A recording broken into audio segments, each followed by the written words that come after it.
Hear Psalm 1 now as a poem by Pamela Greenberg from the Complete Psalms. Blessed are those who walked not influenced by the guilty, who in the path without purpose did not linger, in the dwellings of scorners did not long dwell. They are consumed with the teaching of God and meditate on divine wisdom both day and night. They will be like a tree transplanted along a breach in the river that yields fruit at its appointed season and whose leaves never cease to produce. All their labor streams forth in fruition. Not so with those who act wrongly. They are like chaff carried by changes in wind. The wrongful will not stand in the light of justice, nor the purposeless in gathered testimony of true heart. Because God attends to the road of the righteous, and the road of the wrongful is covered in weeds. As we prepare for the word preached, would you join with me your hearts and minds in prayer? O God, may the words of my mouth and the meditations of each of our hearts be found acceptable in your sight, for you are our rock and our Redeemer. Amen.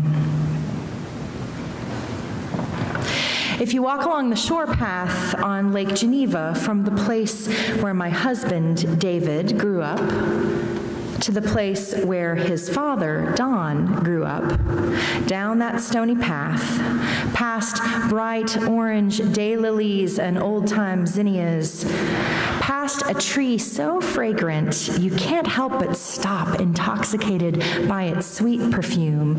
Eventually, you'll come to a place where a tree stands in the breach on an island in the middle of the stream that runs down off the hill.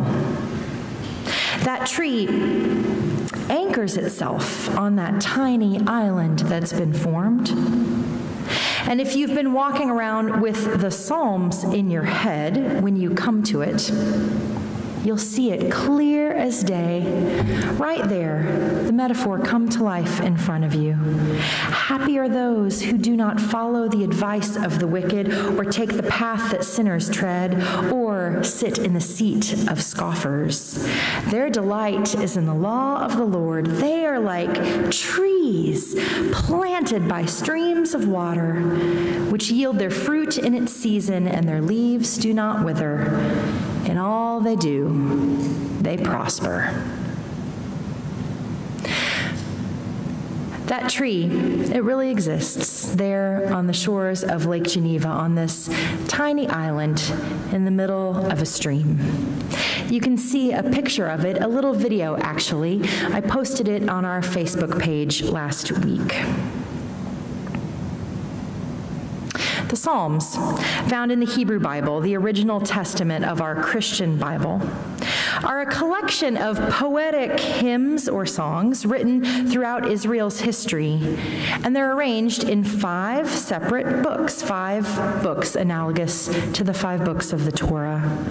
Each book ends with a doxology or a benediction. The collections were used in corporate worship like this in ancient Israel. Their form teaches as much as they are useful to the worshiper in private prayer. The collection contains prayers for help or lament, which name the adversity faced by the one or adversity faced by the community. Laments also contain a plea for help and a statement of confidence in God's ability to save. The collection also contains songs of thanksgiving, gratitude given to God for help, often accompanied by detailed accounts of the distress that rendered such help. The collection also contains general hymns that speak of the character and power of God, with God's faithfulness and love. And the collection contains royal psalms. These are prayers or songs of thanks composed for or by a king, perhaps used at royal events. And there are a few other types that appear here and there in the collection. Now, in ancient Israel, reading was never to be done silently. So we can imagine the faithful, as our psalm for today is read, meditating aloud. Another way to translate that word meditate in verse 2 is murmur. We can imagine the faithful murmuring these prayers, these psalms, all day long under their breath as they go about their business. Happy are those who have not walked in the wicked's counsel. The Lord's teaching is their desire, and God's teaching they murmur all day and night. Murmur, murmur, murmur, like the sound of the stream that babbles in the background. It's no wonder that those who curated this collection of poetry and lyric so long ago chose this song to start off the collection. As Robert Alter says in his text, The Book of Psalms, it's easy to understand why the ancient editors set this brief, eloquent psalm at the head of this collection. In content, it is a wisdom psalm, affirming the traditional moral calculus that it pays to be good, whereas the wicked will be paid back for their evil. Alter continues, this psalm is a lovely instance of the force of familiar imagery favored by the psalmist. Walking on a way is a traditional metaphor for pursuing a set of moral choices in life. In this verse, Alter continues, that idea is turned into an elegant narrative sequence in the triadic line. First walking, then standing, then sitting. Happy are those who have not walked in the wicked's counsel, nor in the way of offenders have stood, not in the session of the scoffers has sat. One translation of Psalm 1 reads, the psalmist in this short but beautiful poem paints a picture of reality for the one who murmurs its verse all day long. And this is true, whether it is ancient people murmuring its verse all day long or modern people. For surely we see folks who are following the advice of the wicked these days. For surely we too see people who are walking the path that sinners tread these days. For surely we see people who are sitting firmly in the seat of scoffers these days. And the psalmist reminds us, we will not be happy if we do as the wicked do, as the sinners do, as the scoffers do. No, we will not be happy. Ours is a higher calling. Our delight, the thing that brings happiness and joy, is the law of the Lord. And the law of the Lord is to love our God with all our heart, mind, and strength, and to love our neighbors as ourselves. Ancient people would be clear on this point. Now, these days, some people who claim to be faithful are unclear on this point. Ancient people would be clear that the law of the Lord includes caring for the least of these, showing abundant hospitality to the stranger, and showing radical hospitality to the alien. Some who claim to be faithful these days have forgotten that that is the law of the Lord. What they murmur all day and night is far from what God decrees. The psalmist understands that this is the landscape in which we find ourselves. It was true of ancient people, ancient faithful people, people, and it is true of modern-day faithful people as well.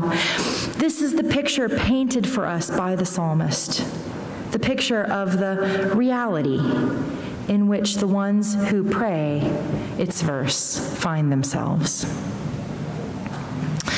And so, understanding this, the psalmist paints an alternate vision of how it ought to be. Instead of being easily tossed about like the chaff that any hot air blown from the mouth of some windbag with a little power to his name, no, instead, we're to be like a tree, planted, deeply rooted. About that chaff, remember, chaff is not useful. It gets thrown away.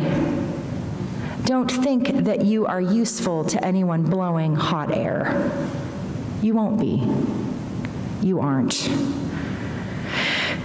Instead, the psalmist reminds us not to be easily swayed and not to think of ourselves as unimportant, but to be deeply rooted, planted firmly, unmovable, unshakable, like a tree planted by a stream, like a tree transplanted. Remember the word that Pamela Greenberg uses?